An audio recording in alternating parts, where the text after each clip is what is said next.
নমস্কাৰ আপোনালোক সকলোকে পুনৰবাৰ টিকে মাইণ্ডৰ অন্য এটা ৰাতিপুৱাৰ ধামাকাদাৰ খবৰলৈ স্বাগতম জনাইছোঁ। অন্য দিনাৰ দৰে আজিও আপোনালোকৰ বাবে দিনটোৰ কেইবাটাও গুৰুত্বপূৰ্ণ খবৰ লৈ আহিছোঁ। ভিডিঅ'টো প্ৰথমৰ পৰা শেষলৈকে চাই থাকিব।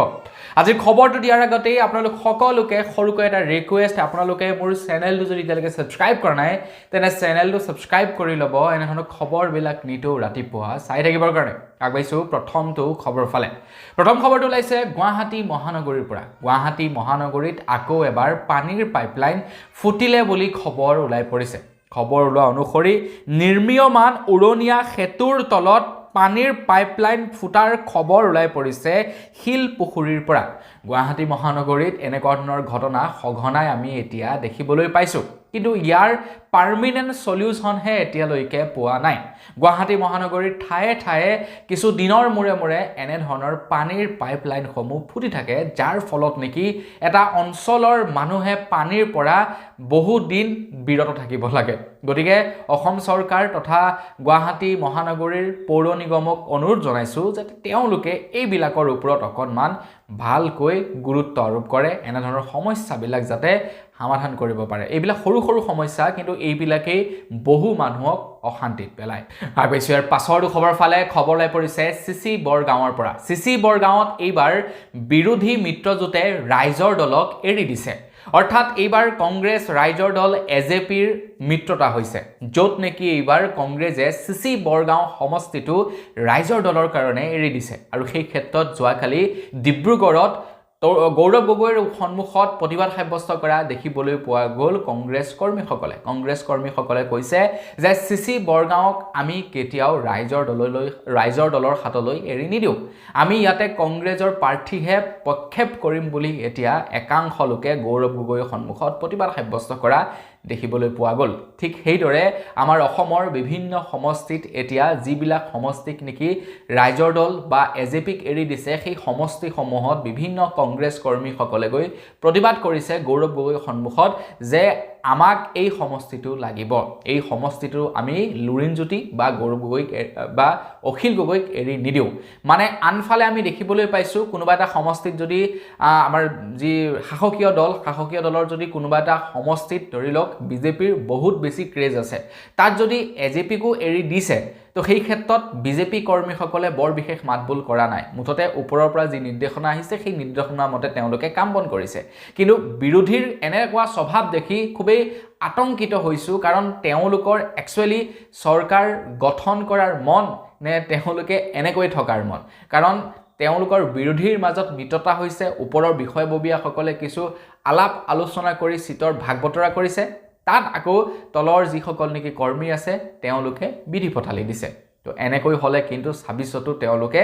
জয়লাভ কৰিব নোৱাৰিব। আগবাঢ়িছোঁ পাছৰটো খবৰ ফালে। এতিয়া বিজেপি পাৰ্টিৰ তৰফৰ পৰা বিকাশৰ যাত্ৰা নামেৰে এক বিশেষ কাৰ্যসূচী হাতত লৈছে, য'ত নেকি অসমৰ মুখ্যমন্ত্ৰী ডক্টৰ হিমন্ত বিশ্ব শৰ্মাদেৱ সহিতে বিভিন্ন মন্ত্ৰী বা বিভিন্ন বিজেপি কৰ্মীসকলে বিকাশ যাত্ৰা কৰিছে। আৰু আমাৰ ইয়াতে আজি অৰ্থাৎ ২ তাৰিখৰ দিনাখনো বিকাশ যাত্ৰা কৰিবৰ কাৰণে আহিব অসমৰ মুখ্যমন্ত্ৰী ডক্টৰ হিমন্ত বিশ্ব শৰ্মাদেৱৰ লগতে বিভিন্ন মন্ত্ৰী MLA সকল, আৰু লগতে বিজেপি কৰ্মকৰ্তাসকলে আজি আমাৰ ইয়াত লখিমপুৰ ডিষ্ট্ৰিক্টতো বিকাশ যাত্ৰা কৰিব বুলি খবৰ ওলাই পৰিছে। প্ৰায় ৫০,০০০তকৈও অধিক মানুহ সমবেত হ'ব বুলি খবৰ ওলাই পৰিছে। এটা খবৰ ওলাই পৰিছে যোৱাকালি অশোক সিংঘাল ডাঙৰীয়াই বিকাশ যাত্ৰা কৰি থকাৰ সময়ত দুটা অপৰাধ কৰিছে বুলি খবৰ ওলাই পৰিছে। তেখেতৰ অপৰাধটো হ'ল তেখেতে হেলমেট নিপিন্ধাকৈ বাইক চলাইছিলে। সেয়াই নহয়, তাৰ লগতে যিখন তেখেতে বাইক চলাইছে হেলমেট পৰিধান নকৰাকৈ, সেই বাইকখনৰ ইঞ্চুৰেঞ্চ নাই, ইঞ্চুৰেঞ্চ ফেইল হৈছে। ২০২৬ চনৰ জানুৱাৰী মাহত তেখেতৰ বাইকখনৰ ইঞ্চুৰেঞ্চ ফেইল হৈছে। এতিয়া কোনো এজন সৰু ব্যক্তিয়ে যদি সেই কামটো কৰিলেহেঁতেন, তেখেতৰ ওপৰত ফাইন লগালেহেঁতেন, হেলমেট নিপিন্ধাৰ বাবে ১০০০ টকা আৰু ইঞ্চুৰেঞ্চ নথকাৰ বাবে যাৱতীয় যি ফাইন লগায় সেয়া ফাইন লগালেহেঁতেন। যিহেতু তেখেত মন্ত্ৰী, গতিকে মন্ত্ৰীকনো কোনে ফাইন লগাব। কিন্তু মুঠতে ৰজাৰ কাৰণে যি নিয়ম, প্ৰজাৰ কাৰণে নিয়মো সেই একেই হ'ব লাগে, হয়নে নহয়? আপোনালোকে কি কয় কমেণ্ট ছেকশ্যনত জনাব। মোৰ মতেতো আমাৰ অসম প্ৰশাসন তথা ট্ৰেফিক পুলিচসকলে তেখেতৰ ওপৰত ফাইনে লগাই দিব লাগে। তেখেতৰ ওপৰত মানে কি, আৰু সেই বাইকখনৰ ওপৰত ফাইন লগাই দিব লাগে। হেলমেট নিপিন্ধাৰ বাবে ১০০০ টকা আৰু ইঞ্চুৰেঞ্চ নথকাৰ বাবে যিমান ফাইন লগাব লাগে সিমান, হয়নে নহয়? কাৰণ আমাৰ যদি ইঞ্চুৰেঞ্চ নাথাকে, আমি যদি হেলমেট নিপিন্ধোঁ, লগে লগে ফাইন কাটি দিয়ে। গতিকে তেওঁলোকৰ ওপৰতো ফাইন হ'ব লাগে। কিয় এৰিব লাগে কি কয় আপোনালোকে কমেণ্ট ছেকশ্যনত জনাব আগবাইছোঁ ইয়াৰ পাছৰটো খবৰ ফালে ইয়াৰ পাছৰ খবৰটো ওলাই পৰিছে ৰাহুল গান্ধীৰ ওপৰত খবৰ ওলাই পৰিছে ৰাহুল গান্ধীৰ ওপৰত প্ৰেজেণ্ট ডেটত প্ৰায় 32টাকৈ কেছ চলি আছে বুলি খবৰ ওলাই পৰিছে খবৰ লোৱা অনুসৰি তেখেতে প্ৰত্যেক দিনেই মানে আৰক্ষীৰ ওচৰত তলব হ'ব লাগে মানে তেখেতক আৰক্ষীয়ে মাটি পঠায় বিভিন্ন ধৰণৰ সোধপোছ কৰিবৰ কাৰণে 32টাকৈ কেছ তেখেতৰ এগেইনষ্টত বৰ্তমান সময়ত চলি আছে যেহেতু তেওঁলোকে চৰকাৰৰ বিপক্ষে বিভিন্ন সময়ত ডাঙৰ ডাঙৰ মন্তব্য কৰে চৰকাৰৰ বিৰুদ্ধে তেওঁলোকে বিভিন্ন ধৰণৰ পদক্ষেপ হাতত লয় যাৰ বাবে তেওঁলোকৰ ওপৰত 32টাকৈ কেছ চলি থকাৰ খবৰ ওলাই পৰিছে আনহাতে আমি দেখিবলৈ পাইছিলোঁ যে দিল্লীত অৰবিন্দ কেজৰিৱাল সহিতে কেইবাজন লোকৰ ওপৰতো গোচৰ ৰুজু কৰিছিলে দিল্লী সুৰা নীতি কেলেংকাৰীৰ কিন্তু বৰ্তমান সময়ত অৰবিন্দ কেজৰিৱালকে ধৰি তেখেতৰ যিসকল কৰ্মকৰ্তা আছে তেওঁলোকক দুখমুক্ত কৰিছে কিন্তু সেই সময়তে আকৌ দিল্লীৰ যি মুখ্যমন্ত্ৰী তেখেতে কৈছে যে তেখেতক বৰ্তমান সময়ত নিম্ন আদালতেহে দুখমুক্ত কৰিছে কিন্তু তেখেতৰ কেছটো উচ্চতম ন্যায়ালয়লৈকে লৈ যোৱা হ'ব মানে তেওঁলোকে মানে নিম্ন আদালতেই হওক বা মানে আদালতৰ ওপৰতে তেওঁলোকে এক প্ৰকাৰে প্ৰশ্নবোধক চিন মানে ক্ৰিয়েট কৰি দিছে যে তেখেতে একচুৱেলি নিৰ্দোষী হ'ব নালাগিছিলে কিন্তু নিৰ্দোষী হৈ গৈছে ঠিক তেনেকুৱা কথা আৰু যাৰ কাৰণে নেকি তেখেতৰ বহু সময় নষ্ট হ'ল যাৰ কাৰণে নেকি তেখেতে আপোনাৰ নিৰ্বাচনত পৰাস্তও হ'ব লগা হৈছে গতিকে এনেধৰণৰ মানে বেয়া ৰাজনীতি কৰিব নালাগে আগবাইছোঁ ইয়াৰ পাছৰটো খবৰ ফালে এইখিনিতে খবৰ ওলাই পৰিছে যে আমাৰ ভাৰতত বোলে 50% পেট্ৰল ডিজেল আৰু LPG গেছৰ নাটনি হ'ব পাৰে বুলি খবৰ ওলাই পৰিছে খবৰ লোৱা অনুসৰি বৰ্তমান সময়ত ইজৰাইল আৰু ইৰাণৰ যুদ্ধ হৈ আছে যাৰ বাবে নেকি এতিয়া ইৰাণে বিভিন্ন দেশলৈ যি কেঁচা অইল যি জলপথেৰে নিয়ে সেই জলপথ বৰ্তমান সময়ত বন্ধ কৰি দিছে ইৰাণে যাৰ ফলত নেকি এতিয়া আমাৰ ভাৰততো ইয়াৰ প্ৰভাৱ পৰিব বুলি খবৰ ওলাই পৰিছে এক প্ৰকাৰ ক'বলৈ গ'লে তৃতীয় বিশ্বযুদ্ধৰ আৰম্ভণি হৈছে বুলি ক'ব পাৰি ইৰাণৰ অৱস্থা এতিয়া খুবেই বেয়া ইৰাণ আৰু ইজৰাইলৰ বৰ্তমান সময়ত যুদ্ধ চলি আছে আৰু সেই সময়ত আমাৰ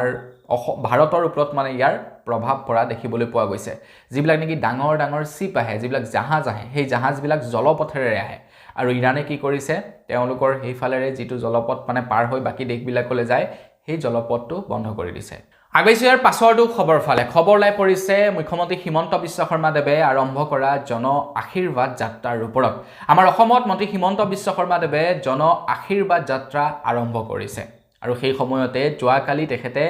জাগি ৰোডৰ পৰা দ্বিতীয় দিনাৰ কাৰ্যসূচী আৰম্ভ কৰে তেখেতে গজৰাজৰ সেৱা লৈ দ্বিতীয় দিনাৰ কাৰ্যসূচী হাতত লয় আৰু তেখেতক বুলডোজাৰৰ পৰা পুষ্প বৰষুণ কৰায় অৰ্থাৎ মানে তেখেতৰ গালৈ ফুল ছটিওৱাই তেখেতক স্বাগতম জনায় JCB বুলডোজাৰে আৰু আজি কৈছোঁ আপোনালোকক আজি হৈছে 2 মাৰ্চ আৰু 2 মাৰ্চত তেখেতে লখিমপুৰলৈ আহিব লখিমপুৰত তেখেতে জন আশীৰ্বাদ যাত্ৰা কৰিব আপুনি বাৰু ভিডিঅ'টো লখিমপুৰৰ পৰা চাই আছে নেকি কমেণ্ট ছেকশ্যন জনাব তো খবৰ লোৱা অনুসৰি 50,000তকৈও অধিক মানুহ সমবেত হ'ব যেহেতু মই লখিমপুৰৰ ডিষ্ট্ৰিক্টৰে মানুহ গতিকে খবৰ খাতিবিলাক পাই থাকক আৰু প্ৰায় 50,000তকৈও অধিক মানুহ সমবেত হ'ব বুলি খবৰ ওলাই পৰিছে আগবাইছোঁ ইয়াৰ পাছৰটো খবৰ ফালে ইয়াৰ পাছৰ খবৰটো ওলাই পৰিছে জন আশীৰ্বাদ যাত্ৰাৰ ওপৰতে মুখ্যমন্ত্ৰী হিমন্ত বিশ্ব শৰ্মাদেৱে যে নেকি জন আশীৰ্বাদ যাত্ৰা আৰম্ভ কৰিছে সেই জন আশীৰ্বাদ যাত্ৰা 9 মাৰ্চলৈকে চলিব বুলি খবৰ ওলাই পৰিছে আৰু খবৰ লোৱা অনুসৰি প্ৰায় 40ৰ পৰা 50টা সমষ্টি সামৰি ল'ব এই জন আশীৰ্বাদ যাত্ৰাই তো মুখ্যমন্ত্ৰী হিমন্ত বিশ্ব শৰ্মাদেৱৰ সৈতে বিভিন্ন নেতা মন্ত্ৰী আৰু লগতে বিজেপি কৰ্মকৰ্তাসকলে এই জন আশীৰ্বাদ যাত্ৰাত অংশগ্ৰহণ কৰিব আনফালে আকৌ আপোনাৰ মানে কংগ্ৰেছৰ ফালৰ পৰাও তেওঁলোকৰ ৰেলী উলিয়াইছে কিন্তু জন আশীৰ্বাদ যাত্ৰাই তেওঁলোকৰ ৰেলীক কিন্তু মানে যথেষ্ট পৰিমাণৰ ইফেক্ট পেলাইছে তেওঁলোকৰ ৰেলীত মানুহ খুব কম দেখিবলৈ পোৱা গৈছে মানুহ নোহোৱা যে নহয় মানুহ হৈছে তেওঁলোকৰ ৰেলীটো কিন্তু কম হৈছে মুখ্যমন্ত্ৰী হিমন্ত বিশ্ব শৰ্মাদেৱৰ ৰেলীৰ তুলনাত আগবাইছোঁ ইয়াৰ পাছৰটো খবৰ ফালে আমাৰ অসমত বৰ্তমান সময়ত বহুকেইটা আঞ্চলিক ৰাজনৈতিক দল আছে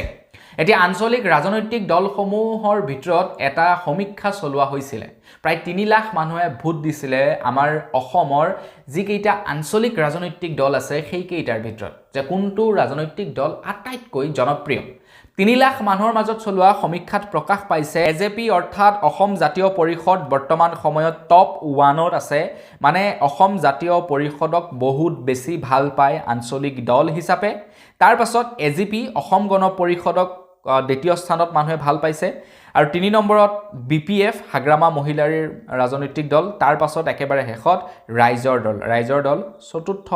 নম্বৰত প্ৰায় 3 লাখ মানুহৰ মাজত এই সমীক্ষা হৈছিলে 3 লাখ মানুহে ভোট দিছিলে তাৰে ভিতৰত এজিপিক সৰ্বাধিক পছন্দ কৰিছে মানে অসম জাতীয় পৰিষদক সৰ্বাধিক পছন্দ কৰিছে আঞ্চলিক দল হিচাপে ইয়াতে বিজেপিৰ নামটো নাহে কাৰণ বিজেপি হৈছে এটা ৰাষ্ট্ৰীয় দল কংগ্ৰেছ এটা ৰাষ্ট্ৰীয় দল গতিকে সেইবিলাকৰ নাম অহা নাই বাকি আঞ্চলিক দল যিকেইটা আছে আমাৰ অসমৰ সেইকেইটাৰ ভিতৰত সমীক্ষা চলোৱা গৈছে গতিকে এইবাৰ এজেপিয়ে হয়তো মানে সিট দখল কৰিবও পাৰে আগবেছিয়াৰ পাছৰ খবৰ ফালে ইয়াৰ পাছৰ খবৰটো ওলাই পৰিছে অৰুণোদয় আঁচনিৰ ওপৰত আপোনালোকৰ ঘৰত অৰুণোদয় আঁচনিৰ পইচা পায় নে কমেন্ট সেকশনত জনাব অৰুণোদয় আঁচনিৰ হিতাধিকাৰীসকলক 10 মাৰ্চত 9000 টকাকৈ এককালীনভাৱে বেংকৰ একাউণ্টত ভৰাই দিয়া হ'ব এতিয়া প্ৰত্যেক মাহে আগতে 10 তাৰিখৰ দিনাখনেই অৰুণোদয় আঁচনিৰ পইচা দি দিয়ে কিন্তু কেইমাহমান পেন্ডিং আছিলে যাৰ কাৰণে নেকি একেলগতে এতিয়া 9000 টকা দি দিব অৰুণোদয় আঁচনিৰ ধন গতিকে বিহু চলিবৰ কাৰণে মহিলাসকলক এইটো এটা বাম্পাৰ উপহাৰ দি দিছে মুখ্যমন্ত্ৰী হিমন্ত বিশ্ব শৰ্মাদেৱে এটা খবৰ লাই পৰিছে যি নেকি 9000 টকাটো 10 মাৰ্চ তাৰিখৰ দিনাখন দিব সেই পইচাটো 11 দিনৰ 11 বজাৰ লগে লগে বেংকৰ একাউণ্টত সোমাব বুলি জনাইছে মুখ্যমন্ত্ৰী হিমন্ত বিশ্ব শৰ্মাদেৱে কৈছে যে আপোনালোকে 11 বজাৰ লগে লগে আপোনালোকৰ বেংকৰ একাউণ্ট চেক কৰিব আৰু আটাইতকৈ ডাঙৰ কথাটো কি জানেনে বাৰু অৰুণোদয় আঁচনিখন হৈছে এনে এখন আঁচনি আমাৰ গোটেই ভাৰতবৰ্ষৰ ভিতৰতে এনেকুৱা এখন সৰ্ববৃহৎ আঁচনি যিখন আঁচনিৰ জৰিয়তে একেলগতে ডিবিটিৰ জৰিয়তে প্ৰায় 40 লাখ মানুহক বেংকৰ একাউণ্টৰ জৰিয়তে পইচা ডিবিটি একাউণ্টৰ জৰিয়তে পইচা ট্ৰান্সফাৰ কৰে গোটেই ভাৰতবৰ্ষৰ ভিতৰতে এইখন এখন সৰ্ববৃহৎ আঁচনি ৰূপে পৰিগণিত হৈছে তো আপোনালোকৰ ঘৰৰ কোনোবাই যদি অৰুণোদয় আঁচনিৰ পইচা পায় তেওঁলোকে লাইক এটা কৰিবলৈ কিন্তু নাপাহৰিব আগবাইছো ইয়াৰ পাছৰটো খবৰ ফালে খবৰ লাই পৰিছে লক্ষ্ণৌৰ পৰা খবৰ লাইছে বিৰিয়ানীৰ এখন হোটেলত মানে য'ত নেকি বিৰিয়ানীৰ কাৰণে প্ৰসিদ্ধ এনেকুৱা এখন হোটেলত বোলে লক্ষ্ণৌত ফ্ৰিজৰ ভিতৰৰ পৰা মানুহৰ মৃতদেহ উদ্ধাৰ হৈছে বুলি খবৰ ওলাই পৰিছে মানে তেওঁলোকে বিৰিয়ানী কি মাংসৰে বনাইছে এবাৰ ভাবিব লগা হৈ পৰিছে কিন্তু মানে লক্ষ্ণৌৰ এখন বিৰিয়ানীৰ দোকানৰ ফ্ৰিজৰ পৰা ওলাব লাগিছিলে মটন চিকেন এইবিলাক কিন্তু ওলাইছে মানুহৰ মৃতদেহ মানে সেই বিৰিয়ানীৰ দোকানখনত কিহৰ মাংস খুৱাই আছিলে মানুহক কিন্তু ঠিক নাই এতিয়া সেইখন অৱশ্যে সিল কৰিছে আৰু তাৰ লগে লগে তাৰ স্বত্বাধিকাৰীকো এৰেষ্ট কৰা হৈছে গোটেইবিলাকৰ ওপৰত ইনভেষ্টিগেশ্যন চলি আছে কিন্তু সাৱধান দেই বজাৰৰ মানে ৰাস্তাৰ কাষত পোৱা এনে ধৰণৰ দোকানবিলাকৰ পৰা সাৱধান কেতিয়াৰ মাংস তেওঁলোকে খুৱাই দিব কি মাংস খুৱাই দিব তাৰ কোনো ঠিক নাই আগবেছিয়াৰ পাছৰটো খবৰ ফালে যোৱাকালি খবৰটোত মই আপোনালোকক জনাইছিলোঁ যে আমাৰ অসমৰ আশা ছুপাৰভাইজাৰসকলক অসম চৰকাৰৰ ফালৰ পৰা স্কুটি প্ৰদান কৰিব এটা তাৰ লগে লগে খবৰ লাই পৰিছে যিমানবিলাক নেকি আশা কৰ্মী আছে তেওঁলোককো স্কুটি প্ৰদান কৰিব বুলি খবৰ লাই পৰিছে প্ৰায় 33656 গৰাকী আশা কৰ্মীক স্কুটি প্ৰদান কৰিব প্ৰায় 2570 গৰাকী ছুপাৰভাইজাৰকো স্কুটি প্ৰদান কৰিব বুলি জনাইছে কিন্তু এইখিনিতে এটা কথা মন কৰিবলগীয়া যদি কোনো আশা কৰ্মীয়ে স্কুটি পোৱাৰ পাছত আশা কৰ্মীৰ চাকৰি এৰি দিয়ে তেনেহলে তেখেতে সেই স্কুটিখন চৰকাৰক কিন্তু সমজাব লাগিব বহুতো আশা কৰ্মীয়ে ৰিসেন্টলি চাকৰি এৰি দিছে তেওঁলোকে হয়তো মুৰে কপালে হাত দিছে যে ইমান দিনে চাকৰি কৰি থাকিলো একোই নাপালো এতিয়া চাকৰি এৰি দিয়াৰ পাছত স্কুটি দিছে দৰমহা বৃদ্ধি কৰি দিছে দৰমহা নিয়মীয়াকৰণ কৰিছে গতিকে তেওঁলোকে হয়তো মুৰে কপালে হাত দিছে এতিয়া আশা কৰ্মী ছুপাৰভাইজাৰ সকলৰ দৰমহা ইনক্ৰিজ কৰিছে ইনফেক্ট তেওঁলোকৰ দৰমহা সময়মতে দিয়াৰ কথাও উল্লেখ কৰিছে গতিকে যিসকল আশা কৰ্মীয়ে চাকৰি এৰি দিছিলে তেওঁলোকে চাগে এতিয়া মুৰে কপালে হাত দিছে আগবেছিয়াৰ পাছৰটো খবৰ ফালে যোৱাকালি কৈছো আপোনালোকক অসমৰ মুখ্যমন্ত্ৰী হিমন্ত বিশ্ব শৰ্মাদেৱে জাগীৰ ৰোডৰ পৰা জন আশীৰ্বাদ যাত্ৰা আৰম্ভ কৰে তেখেতে যোৱাকালি জাগীৰ ৰোডত জন আশীৰ্বাদ যাত্ৰা আৰম্ভ কৰি তেখেতে কৈছে যে যিসকল বাংলাদেশীয়ে নেকি চৰকাৰী মাটি দখল কৰি আছে তেওঁলোক সাৱধান হ'বলৈ হ'ল এইবাৰ অসম চৰকাৰে প্ৰায় 1.5 লাখ বিঘা মাটি মুকলি কৰিছে বিভিন্ন বেদখলকাৰীৰ পৰা অসম চৰকাৰে অহা বছৰত 5 লাখ বিঘা মাটি বেদখলকাৰীৰ পৰা মুকলি কৰিব বুলি জনাইছে এতিয়া মই কথাটো বুজি পোৱা নাই বাংলাদেশীসকলক কিয় কেৱল উচ্ছেদ কৰিয়ে এৰি দিছে তেওঁলোকক অসমৰ পৰা খেদি দিব লাগে কাৰণ যেতিয়া নেকি বিজেপি পাৰ্টিয়ে অসমত প্ৰচাৰ চলাবলৈ আহিছিলে তেতিয়া আমাৰ অসমীয়াবিলাকে ভোট দিছিলে কিয় যে বাংলাদেশীখিনিক খেদিব অসমৰ পৰা আৰু প্ৰধানমন্ত্ৰী নৰেন্দ্ৰ মোদী ডাঙৰীয়াও কৈছিলে যে তালি টোপোলা বান্ধি এটা বাংলাদেশী অসমৰ পৰা যাব লাগিব কিন্তু 10 বছৰ পাৰ হৈ গ'ল মাত্ৰ 1800হে মানুহক অসমৰ পৰা খেদিলে বাংলাদেশী ৰূপে চিনাক্ত কৰি খেদিলে গতিকে তেখেতলোকে যি প্ৰতিশ্ৰুতি দিছিলে সেয়া পালন কৰিব পৰা নাই চিনাক্ত কৰিছে ঠিকই কিন্তু খেদিব পৰা নাই আগেছি ইয়াৰ পাছৰটো খবৰ ফালে অসমত যোৱা কালি বিহাৰী সম্প্ৰদায়ৰ তৰফৰ পৰা এখন সংবাদ মেলৰ আয়োজন কৰে আৰু এইবাৰ বিহাৰী সম্প্ৰদায়ৰ লোকসকলে বিধানসভাত 6খনকৈ আসন সংৰক্ষণ বিচাৰিছে বাপৰে বাপ বিহাৰীয়ে বিচাৰিছে কাৰলৈ মাৰোৱাৰীয়ে বিচাৰিব তাৰ পিছত বেংগলীবিলাকেতো বিচাৰিয়ে আছে বেংগলীবিলাকে তিনিচুকীয়াৰ বিধানসভাৰ এখন সিট মানে তেওঁলোকে বিচাৰিছে বিজেপিক গতিকে বিচাৰি থাকক আৰু ফালৰ পৰা বাকি আমাৰ যিসকল নেকি খিলঞ্জিয়া মানুহ তো তেওঁলোকে দূৰৰ পৰা ৰৈ চাই থাকো আৰু খবৰলৈ পৰিছে অসমত বিহাৰী সম্প্ৰদায়ৰ বাবে 6খন আসন সংৰক্ষণ দিবলৈ দাবী অসম বিধানসভাত বিহাৰী প্ৰতিনিধি বিচাৰিলে ভোজপুৰী সন্মিলনে অতি কমেও 6টা বিধানসভা সমষ্টি লাগে ভোজপুৰী সন্মিলনক কি ক'ব আপোনালোকে এই সম্পৰ্কত কমেন্ট সেকশনত জনাব মোৰটো এনে ধৰণৰ খবৰবিলাক শুনি বিৰাটেই হাঁহি উঠে এনেকুৱা ধৰণৰ খবৰবিলাক দেখাৰ পাছত শুনাৰ পাছত তেওঁলোকে সাহস পালে কেনেকৈ তেওঁলোকে 6খন আসন বিচাৰিবলৈ তো মুখ্যমন্ত্ৰী হিমন্ত বিশ্ব শৰ্মা দেৱা বা কি কয় সম্পৰ্কত এইটো কিন্তু লক্ষণীয় হ'ব আগবাইছো ইয়াৰ পাছৰটো খবৰ ফালে আপোনালোকে বাৰু এটা কথা মন কৰেনে আমাৰ অসমত যেতিয়া নেকি চৰকাৰী চাকৰি ওলায় চাকৰি কিন্তু বৰ বিশেষ নোলায় চাকৰি ওলায় 5000 10000 এডিআৰিৰ বাৰু সৰ্ববৃহৎ চাকৰি ওলাইছিলে 40000 50000 চাকৰি ওলাইছিলে আৰু এডিআৰিৰ জৰিয়তে প্ৰায় 1.5 লাখ লোকক চাকৰিও দিলে কিন্তু এই 1.5 লাখটা চাকৰিৰ কাৰণে কিমান লোকে বাৰু এপ্লাই কৰিছিলে আপোনালোকে বাৰু জানেনে প্ৰায় 20-22 লাখতকৈও অধিক লোকে এপ্লাই কৰিছিলে এডিআৰিৰ এক্সামৰ কাৰণে এটা 20-22 লাখ লোকৰ পৰা এপ্লিকেশন ফিজ লৈছিলে হয়নে নহয় বাৰু আপোনালোকে যদি এপ্লাই কৰিছিলে নিশ্চয় জানে যে আপোনালোকে এপ্লিকেশন ফিজ দিব লগা হৈছে এটা চাকৰি পায় 1-2 লাখে বা গোটেই 5টা বছৰত চাকৰি পালে 1.5 লাখ লোকে এপ্লাই কৰিলে 20-22 লাখ লোকে এতিয়া 1.5 লাখ লোকেহে চাকৰি পালে বাকি 21 লাখ 20 লাখ লোকে চাকৰি কিন্তু নাপালে তেওঁলোকে বৰঞ্চ চৰকাৰক এই এপ্লিকেশন ফিজটো কন্ট্ৰিবিউট কৰিলে এটা ৰাঘৱ চদ্দা এজন লোকসভাৰ এমপি তেখেতে কৈছে যে চৰকাৰে সেই পইচাটো ঘূৰাই নিদিয়ে কিয় শিক্ষাৰ্থীসকলক ইয়াৰ পৰা কিন্তু এটা বৃহৎ পৰিমাণৰ ৰাজহ সংগ্ৰহ হয় এতিয়া এডিআৰিৰ এপ্লিকেশন ফিজ কিমান আছিল মোৰ বৰ বিশেষ মনত নাই যেহেতু এপ্লাই কৰা মই নাছিলো তো আপোনালোকৰ যদি মানে মনত আছে আপোনালোকে এনে এটা ক্যালকুলেট কৰি কওকচোন 20 লাখ লোকৰ সেই এমাউন্টৰ হৈতে মাল্টিপ্লাই কৰিলে কিমান মান হ'ব আপোনালোকে কমেন্ট সেকশনত নিজেই জনাব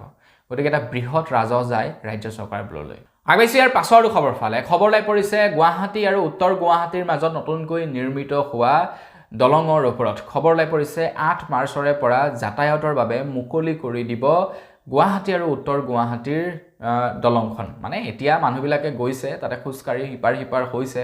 খুচকাৰি মানুহবিলাকে চাইছে কিন্তু যান-বাহন চলাচল কৰিবৰ কাৰণে মুকলি কৰি দিয়া নাই এতিয়া খবৰলাই পৰিছে যে 8 মাৰ্চৰে পৰা যান-বাহন চলাচল কৰিবৰ কাৰণে সেইখন মুকলি কৰি দিব তো গুৱাহাটী আৰু উত্তৰ গুৱাহাটীক কিন্তু সংযোগ কৰা এই দলংখনে বহুতেই ভাল কাম কৰিছে আৰু ইয়াৰ ফলত এটা মানে বিজেপিৰ পজিটিভিটিও আহিছে কিন্তু আগবাইছো ইয়াৰ পাছৰটো খবৰৰ ফালে আমি প্ৰায় সময়তে দেখা পাই থাকো যে অসম আৰু অৰুণাচলৰ মানুহবিলাকৰ মাজত সীমাক লৈ বিভিন্ন ধৰণৰ বিবাদ হৈ থাকে মানে কেতিয়াবা যদি অৰুণাচলৰ মানুহবিলাকে অসমৰ ফালে সীমা ঠেলি আহে কেতিয়াবা আকৌ অসমৰ মানুহবিলাকে অৰুণাচলৰ ফালে সীমা ঠেলি যায় এটা খবৰলাই পৰিছে অসম আৰু অৰুণাচলৰ মাজত এতিয়া সীমা বিবাদ নাইকিয়া হ'ব অসম চৰকাৰ আৰু অৰুণাচল চৰকাৰৰ মাজত এতিয়া এক প্ৰকাৰ ক'বলৈ গ'লে বুজাবুজি হৈছে যাৰ বাবে নেকি প্ৰথম সীমা স্তম্ভ স্থাপন কৰিছে অৰুণাচল আৰু অসমৰ সীমাত ইয়াৰ ফলত অসম আৰু অৰুণাচলৰ মাজত যি দীৰ্ঘকালীন সময় ধৰি সীমা বিবাদ হৈ আহিছে সেই সীমা বিবাদ নাইকিয়া হ'ব মানে এতিয়া আৰু অৰুণাচলী লোকসকলে ঠেলি অহাৰ কথা নাই আকৌ অসমৰ লোকসকলে খেদি যোৱাৰো কথা নাই সীমা বিবাদ এতিয়া নাইকিয়া হ'ব আগবাইছৰ পাছৰটো খবৰ ফালে এটা মেছেজে আমাৰ অসমৰ জনসাধাৰণক আতংকিত কৰিছে আপোনাৰ হোৱাটছআপতো এটা মেছেজ ৰিচিভড হ'ব পাৰে ই চালানৰ আজিকালি জানেই আপোনালোকে যদি আপোনালোকে ট্ৰেফিক নিয়ম ভংগ কৰে তেনেহ'লে আপোনালোকৰ মোবাইললৈ মেছেজ আহে ই চালানৰ মানে আপুনি যদি ট্ৰেফিক আইন ভংগ কৰি দিয়ে লগে লগে আপোনাৰ বাইকৰ নাম্বাৰৰ এগেইনষ্টত এখন চালান ইছ্যু কৰি দিয়ে আৰু সেই চালানখন মোবাইলৰ মেছেজত যায় তো আপোনালোকলৈও তেনেধৰণৰ এটা মেছেজ আহিব পাৰে এতিয়া কথাটো হৈ গ'ল কি আমাৰ অসমৰ জনসাধাৰণক আতংকিত কৰি থকা মেছেজটো হৈ গ'ল ই চালানৰ এটা এপিকে বা ই চালানৰ এটা মেছেজে মানুহৰ একাউণ্ট হেক কৰি পেলাইছে তো খবৰ লোৱা অনুসৰি একাংশ লোকলৈ এতিয়া হোৱাটছআপৰ জৰিয়তে RTO ই চালান নামেৰে কিছু মেছেজ আহিছে আৰু যেতিয়াই নেকি মানুহে সেই ই চালানখন চাবৰ কাৰণে ডাউনলোড কৰে লগে লগে তেখেতৰ মোবাইলটো হেক হৈ যায় এতিয়া আপোনালোকে এটা কথা লক্ষ্য কৰিব যেটো আপোনালোকলৈ মেছেজ আহিব সেই মেছেজটোৰ সাইডত চাব APK বুলি লিখা থাকে যদি APK বুলি লিখা থাকে তেনেহলে ভুলবশতো আপোনালোকে সেই মানে ই চালানখনত ক্লিক নকৰিব কাৰণ সেইখন এখন হেইটোটা এক প্ৰকাৰ ক'বলৈ গ'লে আপোনাৰ মোবাইললৈ পঠোৱা ভাইৰাছ যেটোৰ জৰিয়তে আপোনাৰ মোবাইলত এটা এপ্লিকেশন ইনষ্টল হ'ব আৰু আপোনাৰ মোবাইল হেক হৈ যাব যদি আপোনালৈ কেতিয়াবা কিবা কাৰণত কোনোবাই মেছেজ কৰে আৰু তাত যদি APK বুলি লিখা থাকে কেতিয়াও আপোনালোকে তাত ক্লিক নকৰিব আপোনাৰ মোবাইলত এপ ইনষ্টল হৈ যাব আপুনি গমেই নাপাব এইটো এটা APK ফাইল অৰ্থাৎ এইটো এটা এপ্লিকেশনৰ ফাইলহে থাকে গতিকে সাৱধান এইবিলাকৰ পৰা আৰু যি কি নহওক এই সম্পৰ্কত চৰকাৰে কিন্তু বৰ বিশেষ একো কৰিব পৰা নাই এই সম্পৰ্কত চৰকাৰে মানুহক সুৰক্ষা দিব পৰা নাই গতিকে এইটোহে বেয়া কথা আৰু যি কি নহওক আজিৰ ভিডিও জনাবলগীয়া খবৰ ইমান কেইটা আছিল খবৰকেইটা জানি কেনে পালে কমেন্ট সেকশনত জনাব যদি ভাল লাগিলে লাইক এটা কৰি লৈ যাব চেনেলটো সাবস্ক্ৰাইব কৰা নাই সাবস্ক্ৰাইব কৰি ল'ব পুনৰ এটা লগ পোৱাৰ খাতিৰত আমাক কিছু ধন্যবাদ জয়